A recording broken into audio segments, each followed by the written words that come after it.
बिहारी सवरिया, मेरे बांके बिहारी सवरिया, तेरा जलवा कहाँ पे नहीं है, तेरा जलवा कहाँ पे नहीं है।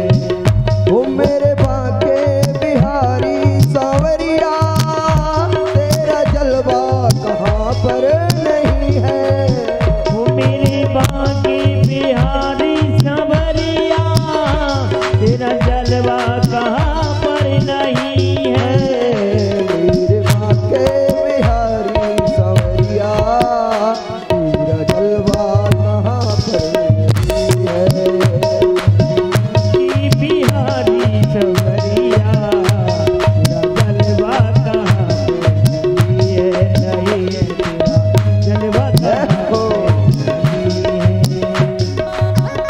मेरे बांके बिहारी सवरिया, तेरा जलवा कहाँ पे नहीं है। मेरे बांके बिहारी सवरिया, तेरा जलवा कहाँ पे नहीं है। मेरे बांके बिहारी सवरिया, तेरा जलवा कहाँ पे नहीं है। मेरे बांके, ओ मेरे बांके बिहारी सवरिया, तेरा जलवा कहाँ पर नहीं है। ओ मेरे बांके बिहारी सवरिया, तेरा जलवा कहाँ पे नहीं है।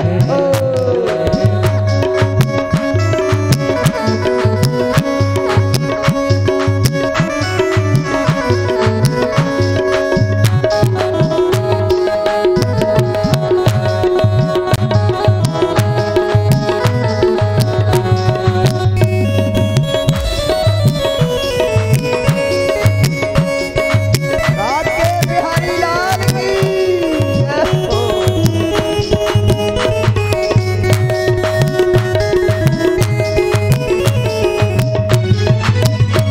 किसने देखा बिहारी जी का जलवा? हो आंख वालों ने तुमको है देखा, कान वालों ने तुमको सुना है।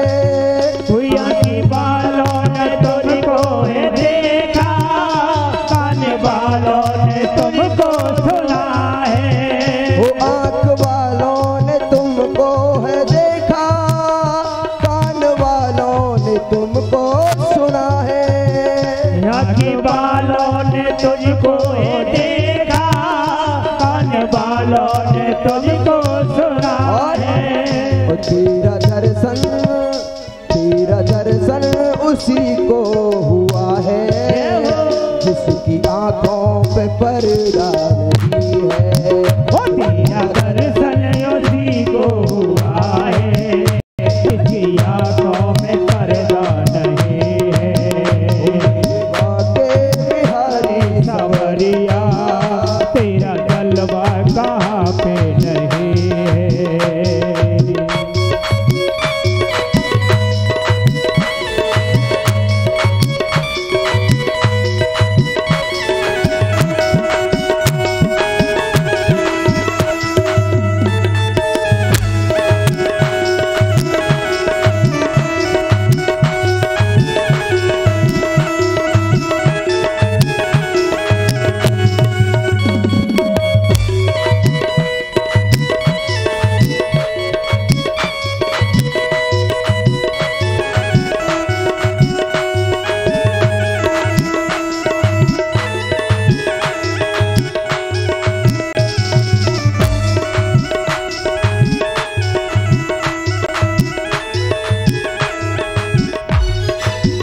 और क्या कहा? लोग पीते हैं पी पी के गिरते, क्या पीते हैं और पी पी के गिरते रहते। बड़ी सुंदर बात है, लेकिन वो क्या पीते हैं? वो तो बड़ी गंदी चीज थी। राम राम। वो लोग पीते हैं पी पी के गिरते, हम भी पीते हैं गिरते नहीं हैं। वो लोग पीते हैं पी पी के गिरते, हम भी पीते हैं गिरते नहीं क्योंकि हम तो कुछ और ही पीते हैं। क्या वो हम तो पीते हैं, हम तो पीते हैं सत्संग के प्याले। कोई आयो की मदिरा नहीं है, नहीं है यारों की मदिरा नहीं है। वो तो पीते हैं सत्संग का प्याला, तो पीते हैं सत्संग का प्याला। हजारों की मदिरा नहीं है, नहीं है हजारों की मदिरा नहीं है। मेरे बाके बिहारी समरिया, तेरा जलवा कहाँ पे नहीं है। मेरे बाके बिहारी समरिया, तेरा जलवा कहाँ पे नहीं है। ओ मेरे बाके बिहारी समरिया, तेरा जलवा कहाँ पे नहीं है। मेरे बाके ओ मेरे बाके बिहारी सवरिया, तेरा जलवा कहाँ पे नहीं है। मेरे बाके बिहारी सवरिया, तेरा जलवा कहाँ पे नहीं है। तेरा जलवा कहाँ पे। और वैसे तो लोगों को हर किसी को ये नशा नहीं चढ़ता, कौन सा? सत्संग के प्याले वाला। लेकिन दूसरे प्याले वाला तो हर किसी को चढ़ जाता है। चढ़ता है कि नहीं? एक बार कोई कहे बर दे हाँ ले लो, कोई कहे सत्संग में नहीं नहीं हम नहीं जाएंगे, तो कहा ये नशा जल्दी चढ़ता नहीं है, चढ़ जाए उतरता नहीं है। ये नशा जल्दी चढ़ता नहीं है, ये चढ़ता है जल्दी नहीं है। ये नशा जल्दी चढ़ता नहीं है, चढ़ जाए उतरता नहीं है। ये नशा जल्दी चढ़ता नहीं है, चढ़ जाए उतरता नहीं है। लोग जीते हैं दुनिया के डर से, हमें दुनिया की परवाह नहीं है। लोग जीते हैं दुनिया के डर से, हम दुनिया की परवाह नहीं है। ओ मेरे बाके बिहारी सवरिया, तेरा जलवा कहाँ पे नहीं है। ओ मेरे बाके बिहारी सवरिया, तेरा जलवा कहाँ पे नहीं है, नहीं है। तेरा जलवा कहाँ पे नहीं है, तेरा जलवा कहाँ पे नहीं है। तेरा जलवा कहाँ पे नहीं है, तेरा जलवा कहाँ नहीं। बोलिए वृंदावन बिहारी लाल की। तो यदि सर्व सामर्थ्य कोई है तो वो मेरा गोविंद, मेरा परमात्मा, और दूसरा कोई नहीं।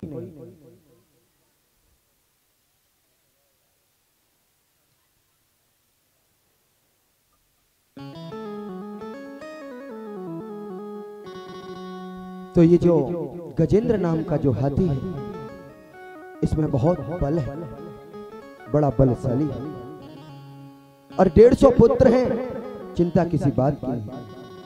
अब तो चारों ओर केवल गजेंद्र का ही साम्राज्य है, क्योंकि दूसरा तो ऐसा कोई है ही नहीं हम जैसा। कौन बोल सकता है हमारे सामने? लेकिन अभिमान मेरे प्रभु ने किसी को रहने नहीं दिया। यदि कोई अभिमान करता है कि मैं सब कुछ हूं, तो मेरे प्रभु उसका अभिमान, उसका अहंकार एक पल में चूर कर देते हैं, खत्म कर देते हैं। तो ऐसे ही गजेंद्र को लगा कि मेरा ही तो साम्राज्य है चारों ओर। एक दिन गजेंद्र अपनी पत्नी और अपने पुत्रों के साथ किसी सरोवर में स्नान करने के लिए गया। और जब स्नान करने के लिए अंदर सरोवर में प्रवेश किया, थोड़ी देर स्नान करता रहा।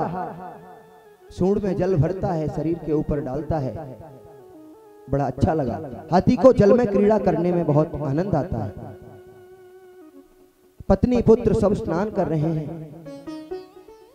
अब तो जब कुछ समय बीत गया तो अचानक से किसी ग्राह बोलते हैं मगर, जो पानी के अंदर रहता है, और किसी ग्राह ने आकर के अचानक से उस गजेंद्र का, हाथी का पैर पकड़ लिया।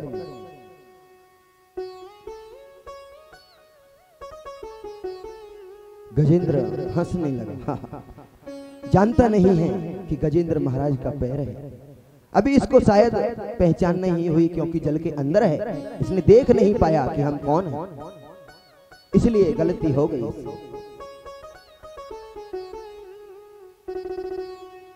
एक बार प्रेम से बोलो राधे। पीछे वाले नहीं बोले, एक बार जोर से बोलो राधे राधे।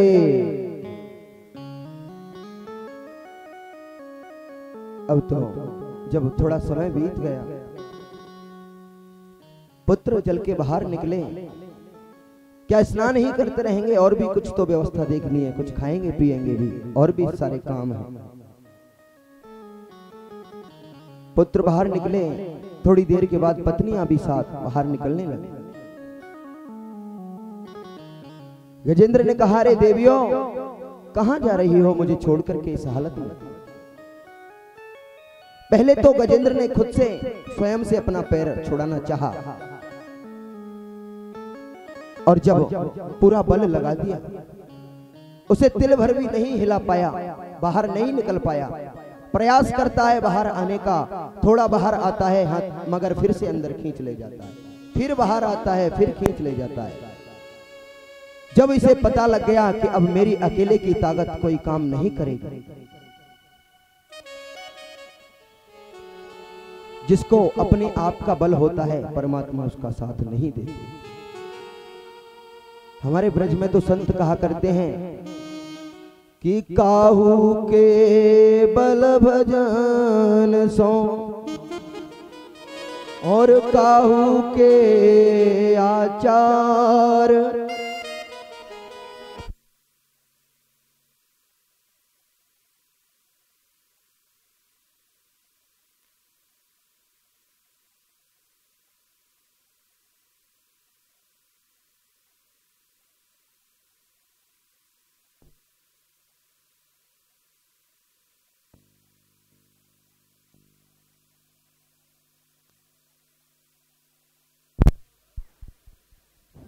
राधे।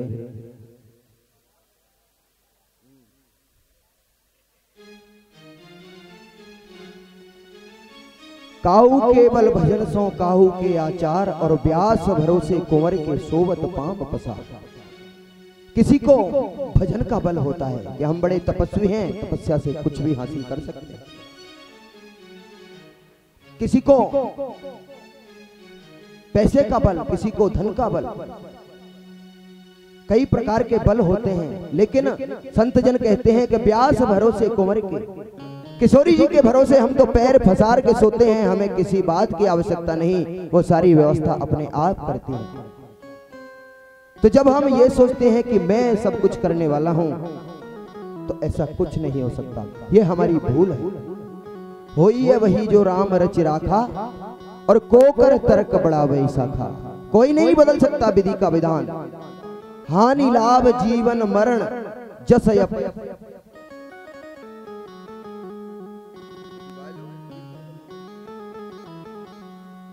श्री राधे।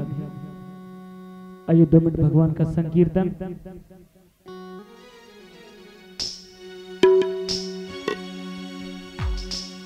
कि दुख में सुमिरन सब करे, और सुख में करे न कोई।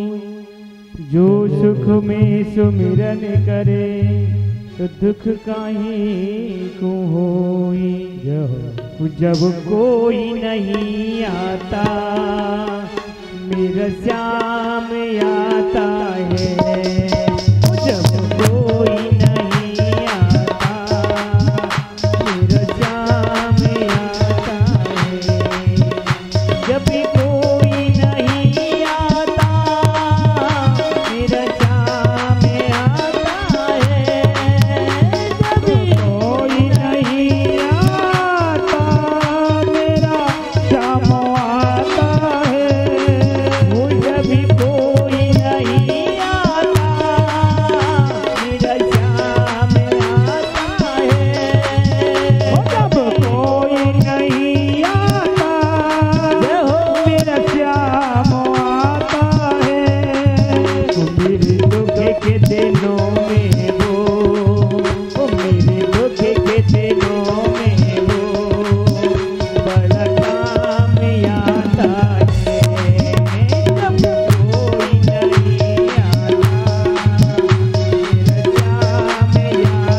नैया चलती है पतवार नहीं होती, नैया चलती है पतवार नहीं होती।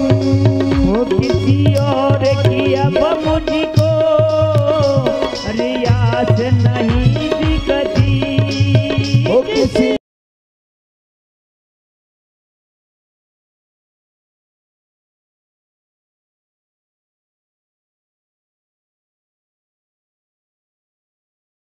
और की अब मुझको दरकार नहीं होती।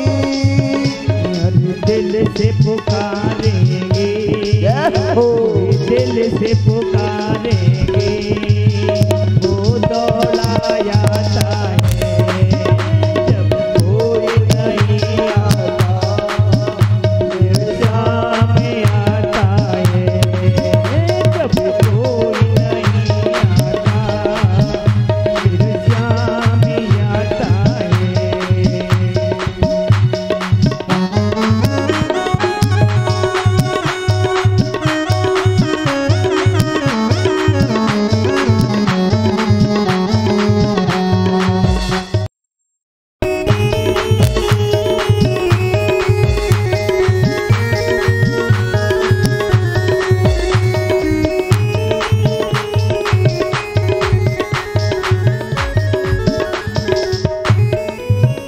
कोई याद करे उसको दुख हल्का होता है, कोई याद करे उसको दुख हल्का होता है, कोई प्यार करे उसको वो अपना लेता है, कोई प्यार करे उसको वो अपना लेता है, कोई याद करे उसको दुख हल्का होता है, कोई याद करे उसको दुख हल्का होता है। जब दुख पड़ता सबको, जब दुख पड़ता सबको, फिर लगन लगाता है जब कोई नहीं आता, फिर शाम आता है जब कोई नहीं आता, मेरा शाम आता है जब कोई नहीं आता, मेरा शाम आता है। मेरे दुख के दिनों में वो, मेरे दुख के दिनों में वो पलटा में आता है, मेरे कोई नहीं आता, मेरा शाम आता है, वो जब कोई नहीं आता, मेरा जाम आता है। वो जब कोई नहीं आता, मेरा जाम आता है। कोई नहीं आता, मेरा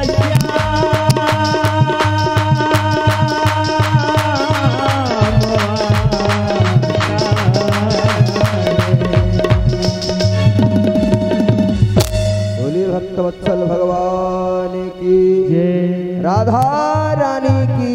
जय हो। ऐसा लग रहा है आज तो भोजन करके नहीं आए। एकादशी तो नहीं है आज। एकादशी है क्या? नहीं है ना? फिर भी बताओ, इतना इतना खा के आए होगे कम से कम, फिर भी बड़ा कष्ट होता है। राधे राधे बोलो, एक बार प्रेम से बोलो राधे राधे।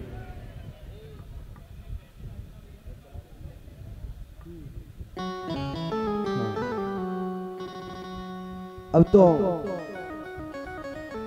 गजेंद्र ने पूरा प्रयास किया, छोड़ा नहीं पाया। पत्नियों से कहा आओ मेरी सहायता करो। अभी भगवान का बल नहीं याद आया, भगवान का भरोसा नहीं हुआ अभी तो पत्नी और पुत्रों का भरोसा है।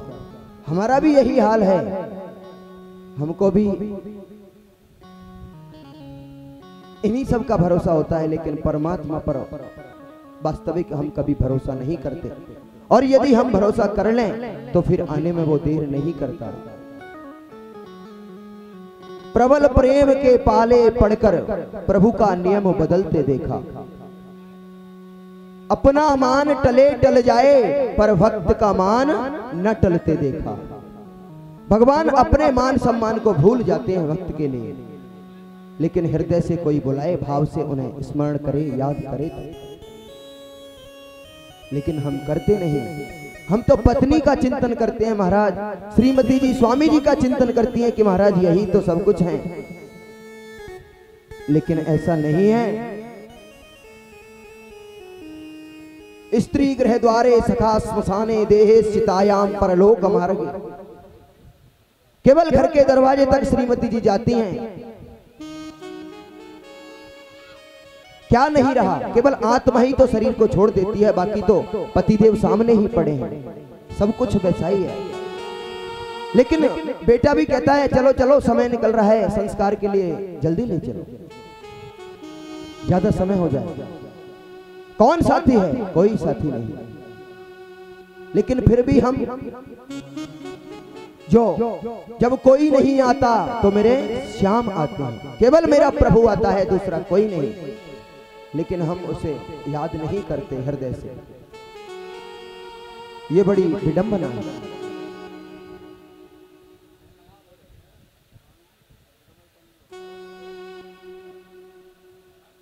यदि भगवान से प्रेम हो जाए, भगवान के प्रति हमारे हृदय में स्नेह हो जाए, तो उससे हमारे जीवन में कितना परिवर्तन आता है। पुराना बिहार आजकल तो झारखंड हो गया है, अलग हो गया बिहार और झारखंड, लेकिन पहले एक ही था। तो हजारीबाग जिले की घटना है। हजारीबाग जिले में एक ईश्वरीय नाम का कोई छोटा सा गांव था, और उस गांव में किसी ब्राह्मण परिवार में एक बालक का जन्म हुआ। और बालक का जैसे ही जन्म हुआ, कुछ समय के बाद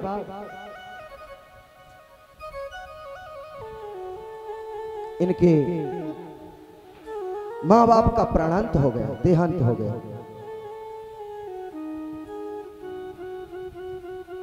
मां बाप चले गए। पल से पल में क्या हो जाए पता नहीं तकदीर का, और गति ब्रह्मा की टले न टाले अजब खेल रघुवीर का। आपको अभी बताया हानि लाभ जीवन मरण यश अपयश विधि हाथ, ये 6 चीज परमात्मा के हाथ की है। कब किसका जन्म हो जाए और कब किसकी मृत्यु हो जाए कोई आवश्यक नहीं।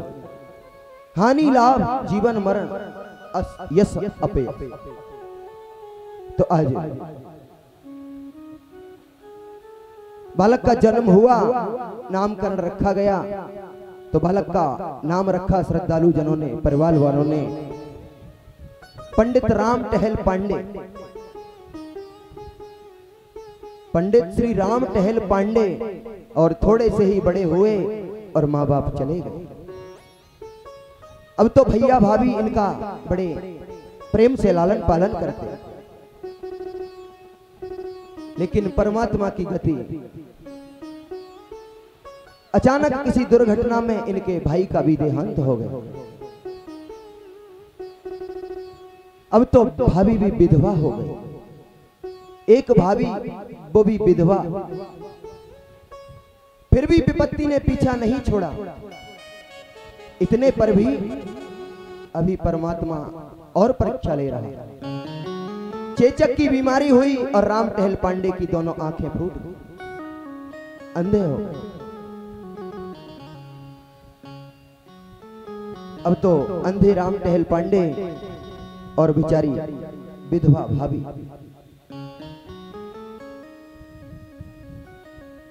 मांग करके 2-4 घरों से भिक्षा लाती, और जैसे तैसे करके दोनों का गुजारा होता। अब तो सभी होते हैं रिश्तेदार, जबकि जर पास होता है और बिगड़ता है गरीबी में जो रिश्ता खास होता है। जब सब कुछ है तब तो नहीं जानने वाला भी आके यही कहता है कि हाँ जी मैं फलाना तुम्हारा दूर का रिश्तेदार हूं। और जब बुरा वक्त आता है, परिस्थिति का समय आता है, तो सगा भाई भी हमारा हमें नहीं जानता कि हम कौन। तो अब तो राम टहल पांडे के घर में बड़ी गरीबी है, बड़ी विपन्नता है। फटे कपड़ों में बेचारे गुजारा करते हैं, दिखाई कुछ देता नहीं, लेकिन इनके अंदर केवल एक ही दुर्गुण है। वो है क्या? कहो तो बताऊं। वो दुर्गुण इनका ये है कि केवल भगवान की कथा सुनना चाहते हैं, बस, दूसरा और कुछ नहीं। भगवान की कथा के अलावा और कुछ चाहिए ही नहीं। भोजन मिले तो भी ठीक और नहीं मिले तो भी ठीक, लेकिन भगवान की कथा सुनने को मिलनी चाहिए। अब तो नाम बदल गए, गरीबी के नाम अलग होते हैं और अमीरी के नाम अलग होते हैं साहब। आपने भी देखा होगा, पहले पंडित श्री राम टहल पांडे था, अब तो श्री को तो पूछे ही कौन, राम नाम भी हट गया आगे से, पीछे से पांडे नाम भी हटा दिया लोगों ने। अब तो केवल टहलुआ टहलुआ कह करके बुलाने लगे। ये परिस्थिति की बात, बुरे वक्त की बात है। लेकिन राम टहल पांडे भगवान के भरोसे बड़े आनंद में रहते। और कि मेरी भी टेर सुन लो धनवान के धरैया, राम टहल पांडे जी भगवान से कहते हैं, ओ मेरी भी टेर सुन लो धनवान के धरैया, मेरी भी टेर सुन लो धनवान की धरैया, मेरी भी टेर सुन लो धनवान के धरैया, मेरी भी टेर सुन लो धनवान की धरैया। सिर भार मेरा हर लो, सिर भार मेरा हर लो भूभार के हरैया, हर लो भूभार के हरैया, सिर भार मेरा हर लो भूभार के हरैया, मेरा हर लो भूभार के हरैया। तूफान उठ रहे हैं प्रतिकूलता के काफी, तूफान उठ रहे हैं प्रतिकूलता के काफी, आके संभालो राघव मझधार में है नैया, आके संभालो राघव मझधार में है नैया, मेरी भी टेर सुन लो धनवान के धरैया, मेरी भी टेर सुन लो धनवान के धरैया। जिसका नहीं है कोई जो पड़ गया अकेला, जिसका नहीं है कोई वो पड़ गया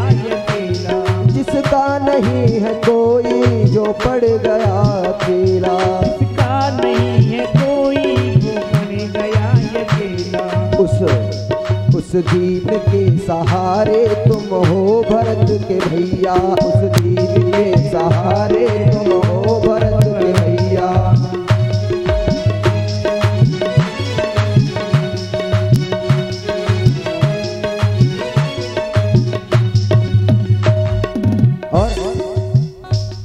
इस दास का तो संबल श्री राम बस यही है, इस दास का तो संबल, इस दास का तो संबल श्री राम बस यही है।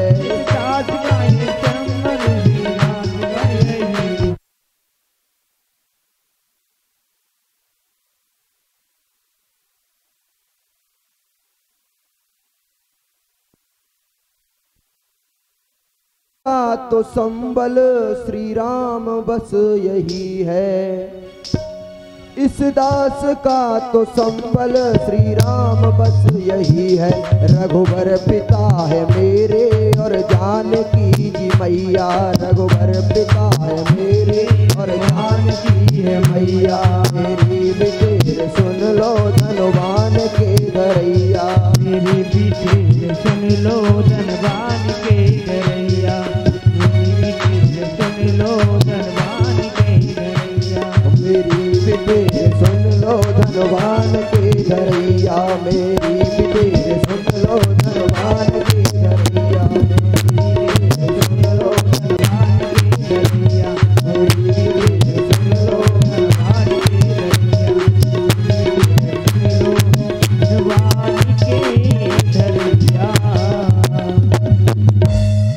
बोलिए भक्तवत्सल भगवान की जय।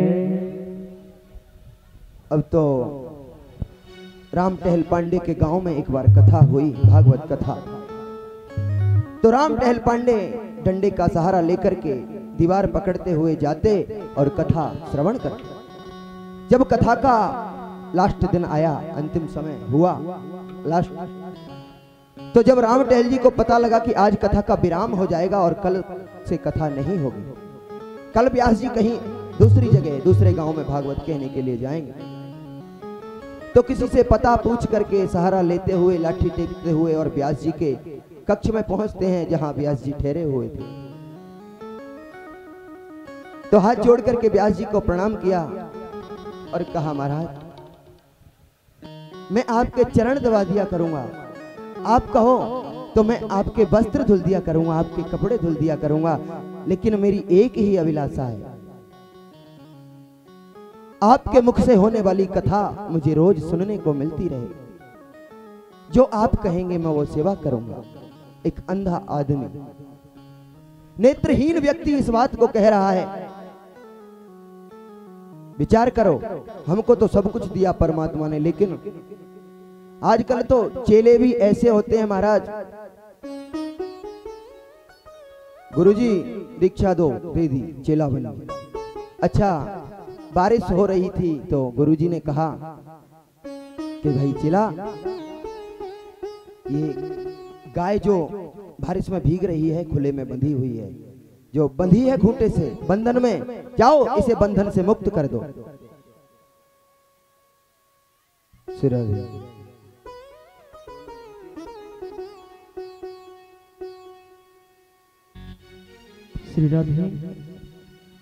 एक नजर कृपा की कर दो लाडली श्री राधे, एक नजर कृपा की कर दो लाडली श्री राधे, एक नजर कृपा की कर दो लाडली श्री राधे, लाडली श्री राधे, लाडली श्री राधे, एक नजर कृपा की कर दो लाडली श्री राधे, एक नजर कृपा के कर दो लाडली श्री राधे, एक नजर कृपा की कर दो लाडली श्री राधे। बोलिए राधा रानी सरकार की जय। तो चेला कैसा महाराज? अरे गुरुजी, मैं तुच्छ प्राणी और किसी को क्या बंधन से मुक्त कर सकता हूँ, जाओ आप ही कर सकते हो, ये काम तो आप ही करो। गुरुजी ने कहा, वहां से गाय को खोल के कहीं दूसरी जगह बांध दे, बारिश में भीग रही है। तो क्या कहा कि मैं क्या मुक्त कर सकता हूँ बंधन से, ये तो आपका काम। कोई बात नहीं, गुरुजी को बड़ा बुरा लगा, सुना नहीं। थोड़ी देर बाद गुरुजी ने कहा, जाओ चला देख के आओ, बारिश बंद हुई कि अभी हो रही है। तो कोई बिल्ली बाहर से आई थी, तो चेला कहने लगा, अरे गुरुजी जाने की क्या आवश्यकता है, ये बिल्ली बाहर से आई है, इसके ऊपर हाथ फेर के देख लो, भीगी होगी तो हो रही है, सूखी होगी तो बंद है। गुरुजी को बड़ा बुरा लगा। चलो भाई, लेकिन चेला है और कहें तो कहें भी क्या। रात्रि को सोने का समय हुआ तो गुरुजी ने कहा कि चेला चलो अब दीपक बंद कर दो, दीपक बुझा दो, सोते हैं। अब चेला तो पहले ही बिस्तर में सो गया गुरुजी से पहले। तो गुरुजी से कहने लगा, गुरुजी रामायण वाली बात याद करिए, क्या मुंह दिए नैन कतहु को नहीं, बस नेत्र बंद कर लो, समझो कोई कहीं है ही नहीं, तो दीपक बुझाने की भी जरूरत है। गुरुजी बोले, ये तो चेला क्या पूरा गुरु है भैया। सवेरा हुआ, कोई भगत बेचारा मंदिर में भोग लेकर के आया और गुरुजी ने भगवान को भोग लगाया और कहा कि चेला प्रसाद लेगा। अरे गुरुजी क्षमा करें, मैंने पहले से ही बड़ा अपराध किया है, आपकी तीन आज्ञा मैंने नहीं मानी और यदि चौथी भी नहीं मानूंगा तो बड़ा अपराध होगा, इसलिए गुरुजी ये आज्ञा तो मैं आपकी नहीं टाल सकता। एक बार प्रेम से बोलो राधे राधे। तो ऐसी भी परिस्थिति कभी कभी होती है।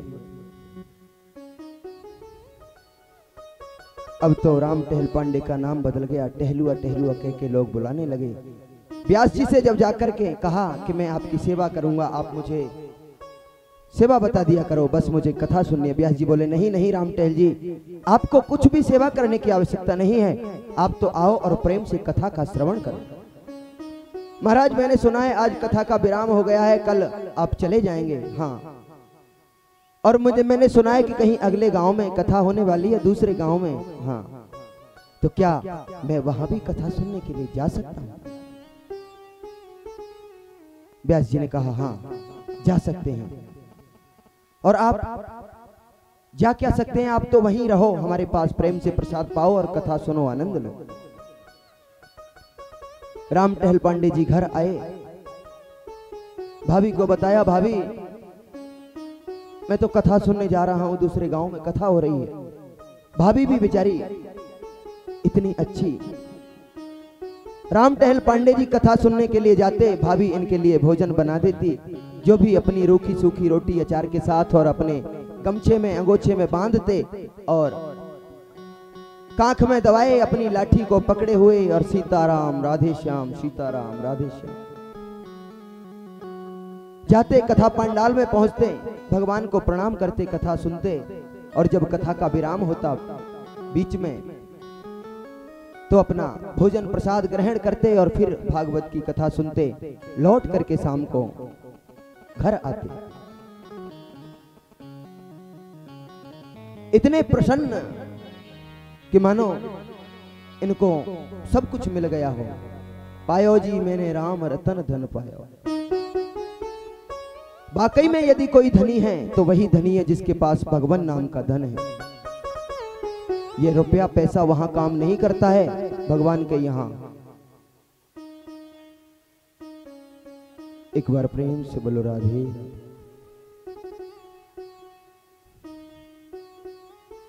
अब तो एक दिन भयंकर बादल गरजने लगे,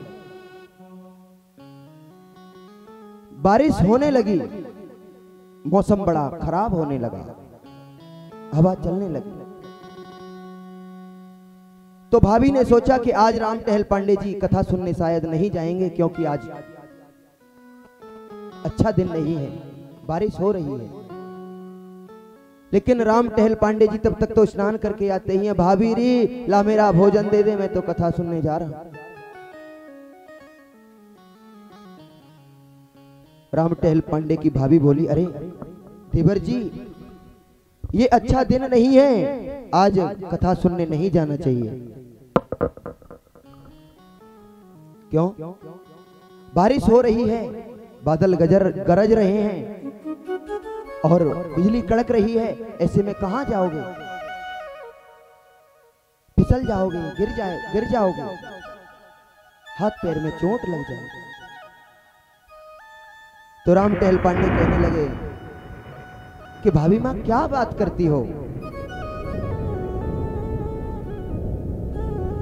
अच्छा दिन नहीं है। तो बोली मैंने तो आज जाने के लिए भोजन नहीं बनाया। राम टहल पांडे जी उसी आवेश में आकर के, कोई बात नहीं, भोजन पानी तुमने नहीं बनाया, बुरा दिन बताती हो भाभी। तो राम टहल पांडे कहने लगे कि भाभी 100 दिन दुर्दिन नहीं, मेघ नभ में घेरावे। वो दिन बुरा दिन नहीं है जिस दिन बारिश होती हो। 100 दिन दुर्दिन नहीं, मेघ नभ में घेरावे, और अदिन इंद्र उपल वर्षा कर वज्र गिरावे। यदि इंद्र वर्षा रूपी वज्र भी गिरा दे तो भी वो दिन बुरा नहीं है।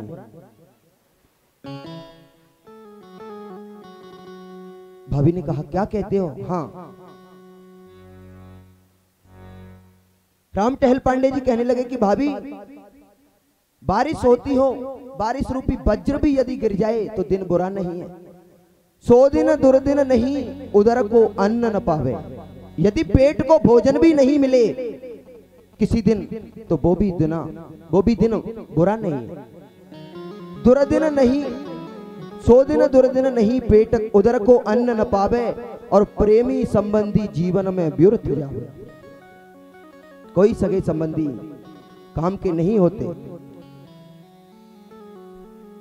और कहने लगे राम टहल पांडे कि भाभी दुर्दिन नहीं विनीत कोई भी दिन बुरा दिन नहीं है, जेती विपत्ति बखानी है। दुर्दिन नहीं विनीत कोई, जेती विपत्ति बखानी है। चाहे कितनी भी बड़ी विपत्ति का पहाड़ टूट जाए, वो दिन भी बुरा दिन नहीं है। तो फिर कौन सा दिन बुरा है? तो राम टहल पांडे जी कहने लगे कि श्रवण ने पढ़े न हरि कथा, सो दिन दुर्दिन जानी। जिस दिन भगवान की कथा सुनने को नहीं मिले, उससे बुरा दिन कोई दिन नहीं हो सकता।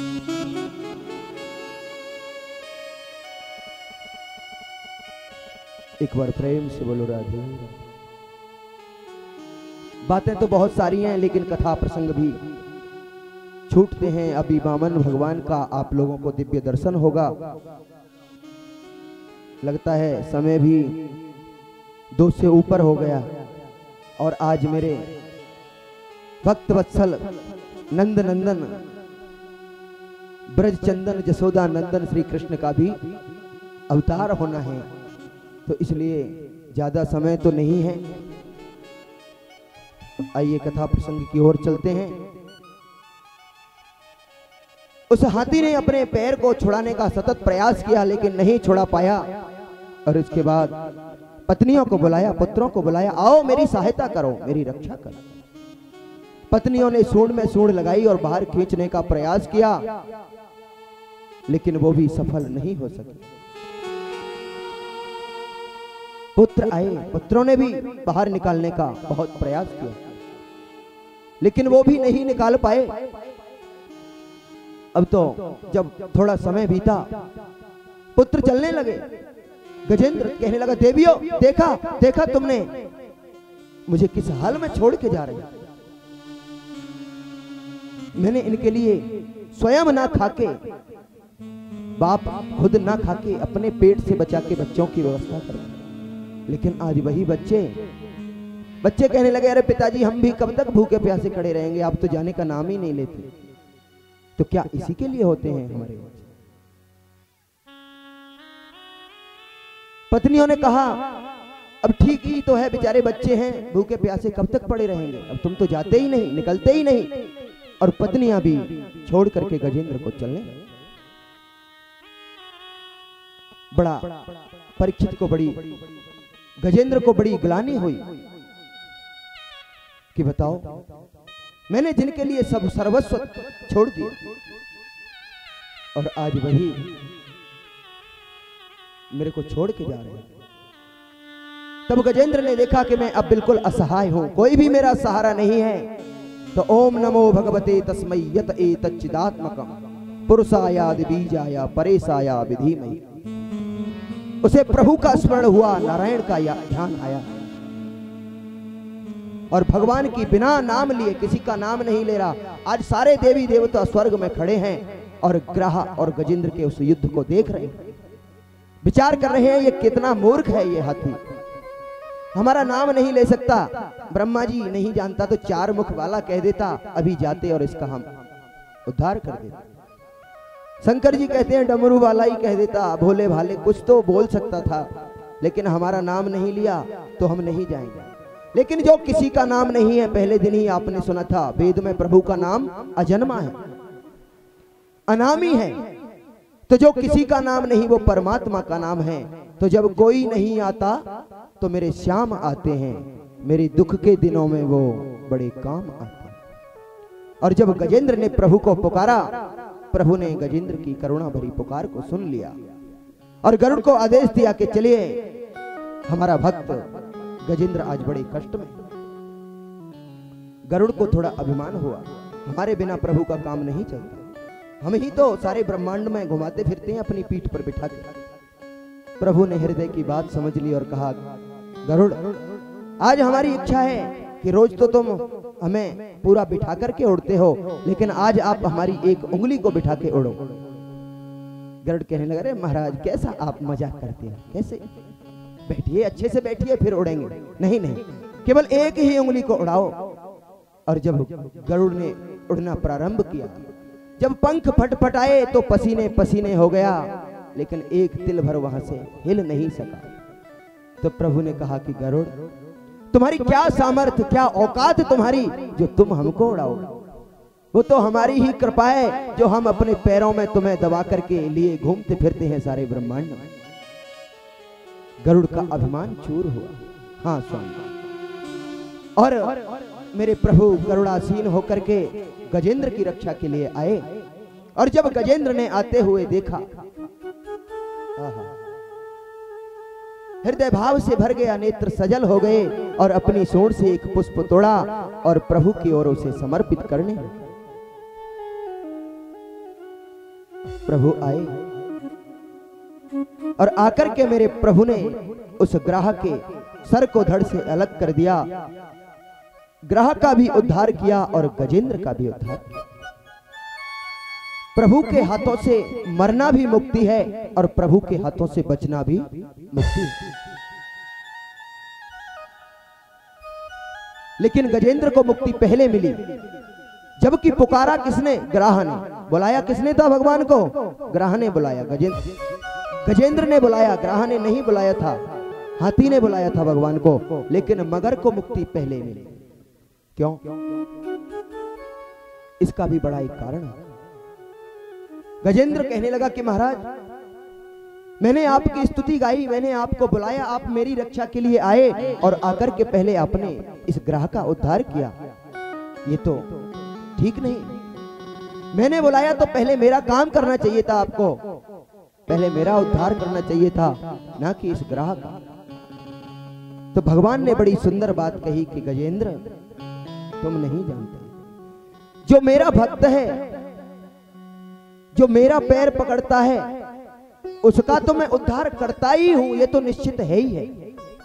लेकिन उससे भी पहले जो मेरे भक्त का चरण पकड़ लेता है, जो मेरे भक्त का पैर पकड़ लेता है, तो उसका उद्धार करना मेरा पहला कर्तव्य हो जाता है।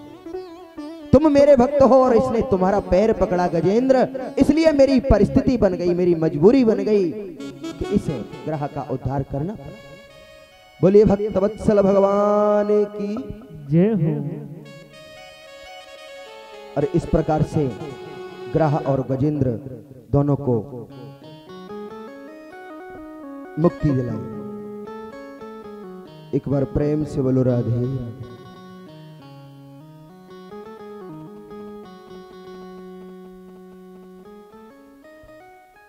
इसके बाद सुखदेव स्वामी राजर्षि परीक्षित को समुद्र मंथन का वर्णन सुनाते हैं कि राजन, प्रभु ने दैत्य और देवताओं को दोनों को लेकर के समुद्र का मंथन किया। मंदराचल पर्वत को मथानी बनाया, बासुकी नाग को रस्सी बनाया, और समुद्र का जब मंथन किया गया तो 14 रत्न प्राप्त हुए। श्री रंभा विष वारुणी अमीय शंख गजराज धेनु धनुष शशि कल्पतरु धन मंत्र मणिवाज। श्री लक्ष्मी निकली, रंभा नाम की अप्सरा निकली, श्री रंभा। विष कालकूट नाम का जहर निकला, श्री रंभा विष। वारुणी कहते हैं मदिरा को, शराब। मदिरा भी समुद्र मंथन से निकली। इसी प्रकार क्रमशः 14 रत्न निकले। ऐरावत नाम का हाथी निकला, उच्चैश्रवा नाम का घोड़ा निकला, और इधर राजा बलि ने स्वर्ग पर चढ़ाई की, देवताओं को परास्त कर दिया। गुरु शुक्राचार्य का आदेश पाकर के पहले युद्ध किया तो राजा बलि को देवताओं ने परास्त कर दिया, सारा राज्य छीन लिया। लेकिन जब गुरु की कृपा हुई तो कहते हैं कि गुरु मेहरबान तो चेला पहलवान। गुरु शुक्राचार्य ने कहा कि जाओ स्वर्ग पर आक्रमण करो, मेरा आशीर्वाद है, विजयी हो। राजा बलि ने आक्रमण किया और देवताओं का सारा राज्य छीन लिया। अब तो देवता मारे मारे घूमने लगे। देवताओं की माता अदिति, दिति के दैत्य और अदिति के देवता, ये कश्यप की पत्नी है दिति और अदिति। तो अब देवताओं की माता अदिति ने कश्यप ऋषि से जाकर के कहा कि प्रभु, मेरे पुत्रों का राज्य छीन लिया है बलि ने, मैं चाहती हूं कि कोई आपके समान पुत्र मेरे गर्भ से आए और बलि से सारा राज्य पाठ छीन करके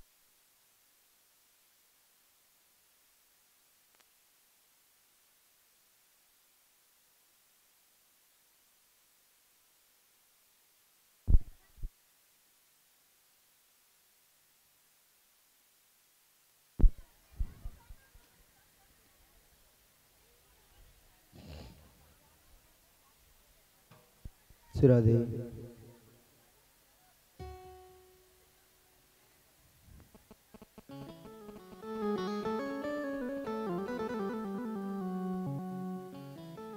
जब माता अदिति ने प्रार्थना की तो कहा ठीक है। एक व्रत बताया, पयोव्रत, जिसे माताएं करती हैं, और माता अदिति ने उस व्रत का पालन किया। 9 मास पर्यंत माता अदिति के पुत्र का जन्म हुआ।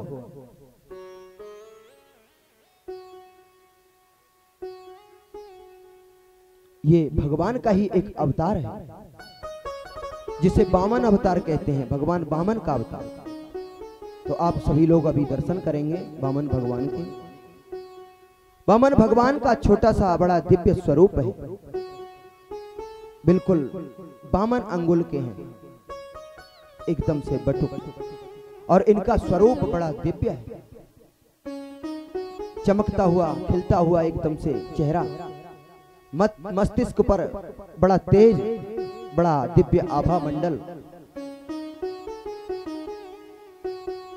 माता लक्ष्मी ने इनको एक कमंडलू प्रदान किया, किसी ने कुशा की एक आसन प्रदान कर दी, किसी ने एक छतरी प्रदान कर दी। सभी देवी देवताओं ने मिलकर के कुछ न कुछ दिया इनको, और इनको कहा कि जाओ, अब राजा बलि के यहां तुम जाओ और हमारा राज्य हमें ला करके वापस दो। तो वामन भगवान, राजा बलि त्रिलोकी का सम्राट है, तीनों लोकों का राजा है, यज्ञ कर रहा है, अश्वमेध वाजपेय जो यज्ञ होते हैं विश्व को जीतने के लिए, तो 99 यज्ञ कर चुका है स्वर्ग को प्राप्त करने के लिए। एक यज्ञ करना केवल बाकी रह गया है। यदि 100 यज्ञ पूरे हो जाएंगे तो फिर स्वर्ग का भी राजा हो जाएगा बलि। तो 99 यज्ञ पूरे हुए और 100वां ही चल रहा था। तब तक तो वामन भगवान वामन अंगुल के छतरी लगाए हुए, हाथ में कमंडलू टंगाए हुए, और भगवान का नाम जाप करते हुए, माला जपते हुए बलि की यज्ञशाला में पहुंच जाते हैं। जब बलि ने भगवान का ऐसा दिव्य स्वरूप देखा तो बलि बड़े प्रसन्न हुए। बलि जब प्रसन्न हुए, कहने लगे, गुरुजी ये कौन?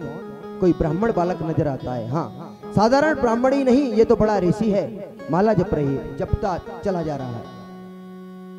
बलि ने प्रणाम किया, लेकिन वामन भगवान ने कोई जवाब नहीं दिया। तो बलि पूछने लगा शुक्राचार्य जी से कि महाराज जी ये बोलते क्यों नहीं? तो कहने लगे, दिखाई नहीं देता क्या? माला चल रही है, जब तक माला पूरी नहीं होगी तब तक नहीं बोलेंगे। माला पूरी हुई, बताने लगे। बलि ने कहा, महाराज मैं बड़ा धन्य हो गया आपका दर्शन करके।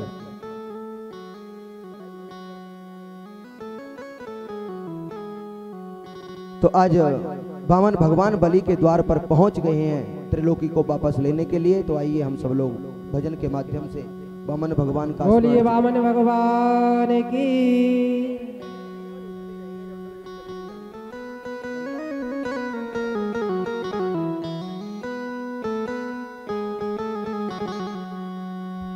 बोलिए वामन भगवान की जय। बोले भक्त वत्सल भगवान की जय। ओ तेरे द्वार खड़ा भगवान, भगत भर दे रे झोली। ओ तेरे द्वार खड़ा रे भगवान, भगत भर दे रे झोली। ओ तेरे द्वार खड़ा भगवान, भगत भर दे रे झोली। ओ तेरे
कर नाम तुम्हारा आया, सुनकर नाम तुम्हारा आया, सुनकर नाम तुम्हारा आया, सुनकर नाम तुम्हारा आया।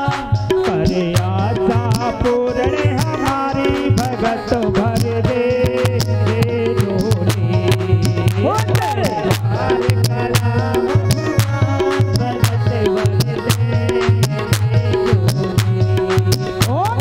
द्वार खड़ा भगवान भगत भर दे झोली।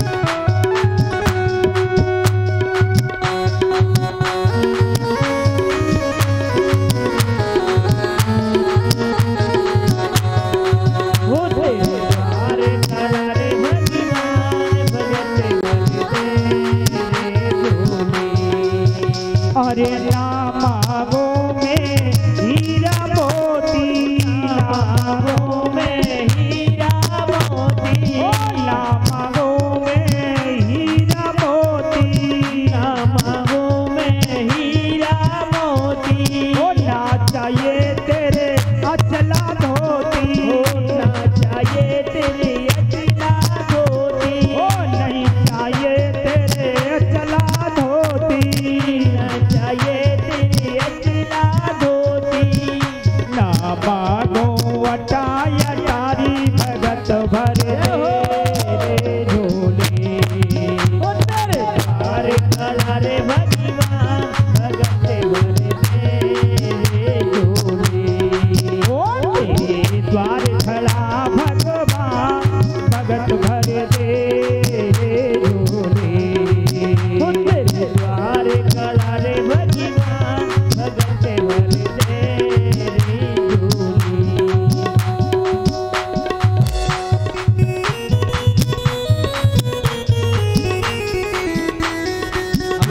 बाकी सब एक एक करके आए तो काम चलेगा, ऐसे काम निकलेगा। भीड़ लगा रखी है, हाथ जोड़े की कृपा है सबसे।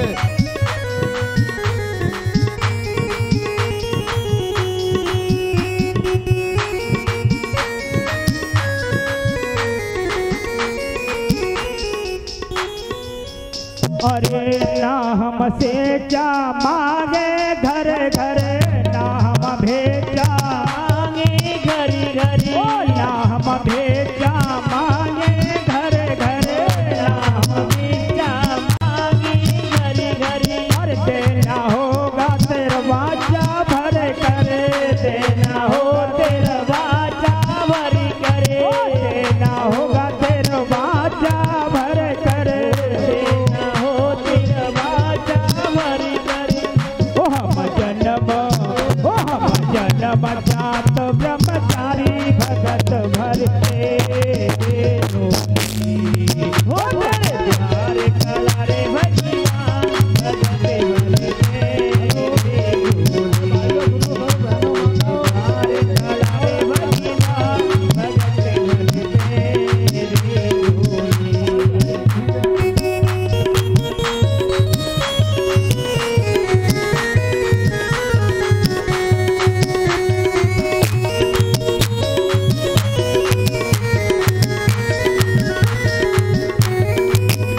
अरे मन ना करो तो लौट जाएंगे, मन ना करो तो लौट जाएंगे, मन ना करो तो लौट जाएंगे, मन ना करो तो लौट जाएंगे।